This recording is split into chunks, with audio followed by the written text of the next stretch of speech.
Itong nakikita ninyo ngayon ay ang bayan ng Ginyangan or Ginayangan. At sa bayan na ito, matatagpuan natin ang ginagawang tulay na magdurugtong mula dito sa bayan na ito, papunta naman ng Tagkawayan sa Bicol Province. At nandito tayo ngayon para mabisita natin ang ginagawang tulay dito.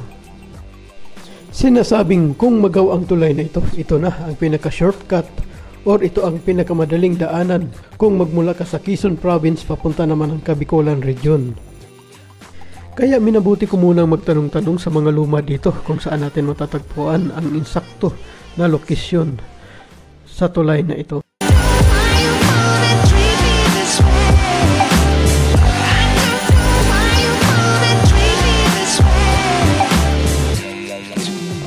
Yung mga pasyalan ditong para mapuntahan ko at yung kalibutan ng mga beach resort. Oo. Tapos may mangroves dito. Dito may mangrove dito? Dadaan sa may munisipyo, doon sa unahan. Oo. Pas diretso ka doon, nandun ang mangroves. Tapos doon sa unahan naman, ang kalye, papuntang kaliwa, sa may Maulawin. Doon naman yung tulay na hanging bridge. Oo. Meron naman doon. Yun, puntahan ko yun. Tapos yung mga swimming pool naman doon sa... Bukod sa tulay na pupuntahan natin ngayon, tinanong ko na rin sa kanya kung ano pa ang iba pang pasyalan na po pwede natin mapasyalan sa lugar ng Ginayangan. Paano? Salamat ha. Sige po. Ako'y pupunta sa ano? Ang vlog ko naman yung Kuya Cats TV. Kuya Cats? Meron kang ano dyan? Wala kang dala ngayon, may nato sa kotse. Kuya Cats, no? Sige, ano kita. Ki, hindi si. Ki. Yung Cats Si. yung Kuya DK. Hanapin ko, search ko. Di pa naman ako masyado. Mag-comment lang ako doon. Sige. Matapos kong mapuntahan ang mga pasyalan na sinasabi niya dito sa Ginayangan, pinuntahan ko na kaagad ang Barangay Balinarin, kung saan matatagpuan natin ang ginagawang tulay na siyang magdurugtong sa Ginayangan papunta ng Tagkawayan.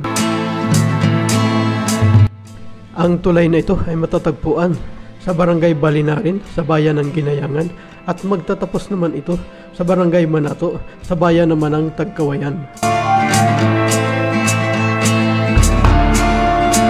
Sinasabing kung matapos ang daan na ito ay ito na ang pinaka-shortcut or pinakamaikling daanan kung magmula ka ng Maynila or Quezon Province papunta naman ng Bicolan Region or vice versa. Kung galing ka naman ng Bicolan Region papunta naman ng Quezon Province to Maynila. Sa ngayon wala akong insaktong datos kung kailan matapos ang tulay na ito.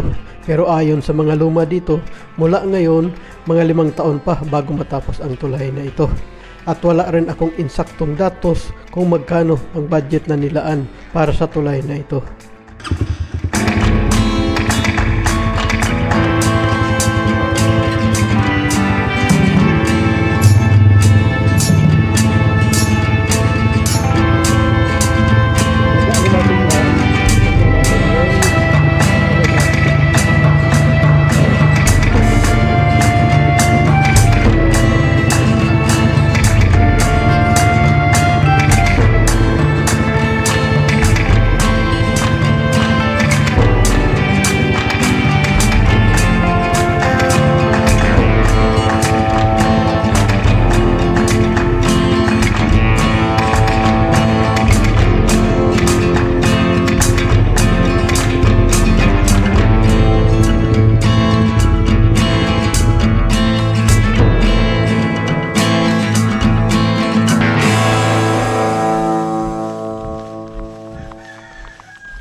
Hi sir, magtanong lang.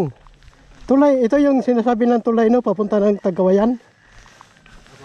Ito yon. So ginagawa pa pala. So kung matapos ito yung pinaka shortcut mula sa highway papunta dito sa Tagkawayan. Tapos po itong ay pag natapos yan parang sa norte ang ano yan. Norte ba yun? Sa Bicol na? Bicol nga, south. Parang South kasi norte dito eh. mali nga. Kailan pa inumpisahan ito? Matagal na po ito. parang may 3 years na yata ito. May 3 years na. So ito pa lang yung nagawa, no?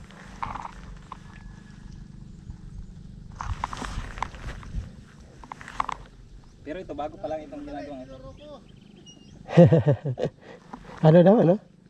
Ito bago pa lang po ito, parang may isang taon pa lang yata. Ito ang matagal na. Ah, ito matagal na. Ito bago pa lang.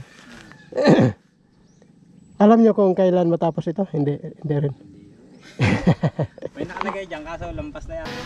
Anong barangay ito? Balinarin po. Balirarin. Yung sa, ano? Manato. Manato. So dito, mula dito Balinarin hanggang Manato, doon yung ano na yan, yung tulay na yan. Ginyangan na ito eh. Ah, Ginyangan. Oo. Yung kabila, Tagkawayan na. Tagkawayan. Sa kabila, wala palang gumagawa sa kabila, no? Wala pa po. Kitang-kita, oh. Wala pa yan. Wala pa pala.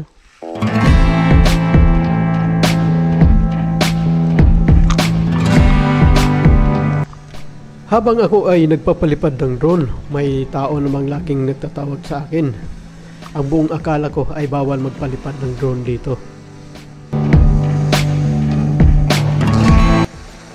Kaya dali-dali ko namang binaba ang aking drone at pinuntahan ko na ang taong tumatawag sa akin.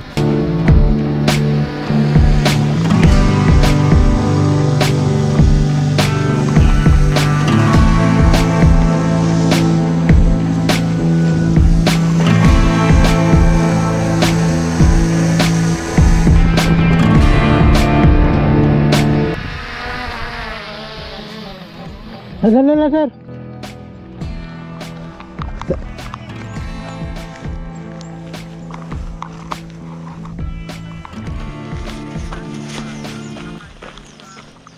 Nagbablog-vlog ako. Nagbablog-vlog ako. Bawal ba? Bawal? Oo. Sabi ko kakain. Ah.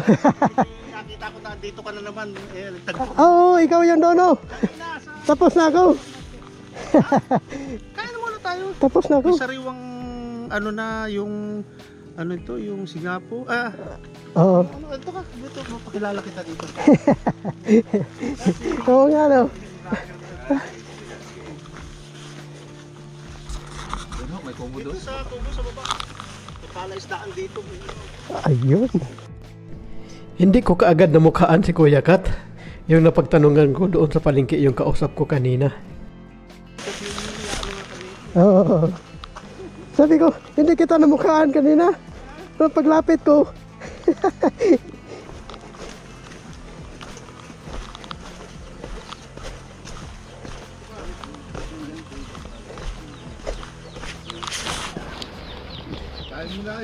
Ah, Dito pasok ka dito.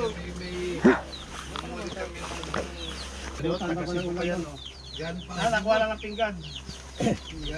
Sa ano kaya sa Kalamba nagtatrabaho. Pero taga Cebu siya. taga Cebu ako. Cebu boy. Oo, Bisaya. Ang pangalan ng ano ko, Lone Bintur. Ha? Lone Bintur. Ibig sabihin, nag-iisa. Nag-iisa. Lone Bintur. Lone Bintur. Gabi mo na lang. Napakain tuloy ako dyan. Paano yung natuklayan ng pagkakito ba rin natin? Sinuro ko dyan. Nung nasa palengke kami.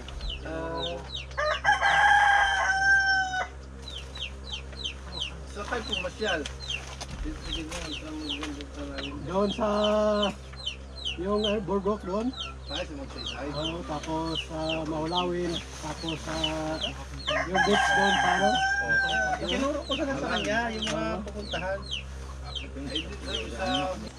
Mga bata yung nag-aaral pa. Sa ano ako, Kanluban. Kanluban. Kanluban ka ng banos mo. May plato dyan. Ito lang ako sa'yo. Magtara ka ito. Ayan mga kapintor, pinakain ako dito sa mga ano.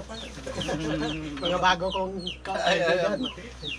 Naka-cover na pala kami ah. Ano, oo, kanina pa.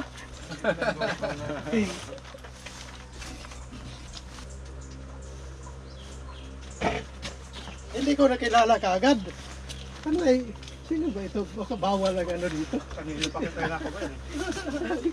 Pwede mo nakita yan. Bayan Doon sa bayan. Ayan, napakain ako rito. Pakapala na ito. Dito may patong para ano siya? Patok. Nakarating po siya rin sa amin, sige niya nga. Ah, si Lady Cup ano? Baboy. Style huli. Yung pala, Taga Binavista yun. ibigay lang pala ng helmet. Kamag-anak ako patlik. Ito na po, nakadikit na. Lone Venture. Okay? Oh, ayan, naka Lone Venture na rin. Dinikit na sa bahay. Nakarating po dito si Ron na, ano nga, apelida? Mondillas, ano? Oo, Yan. si Lone Venture. Sa Lone Venture.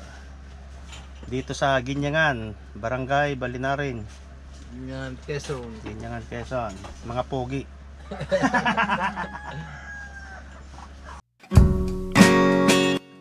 Sa Piskids na iyan, dyan lang nila kinukuha yung inuulam namin kaninang lapu-lapo.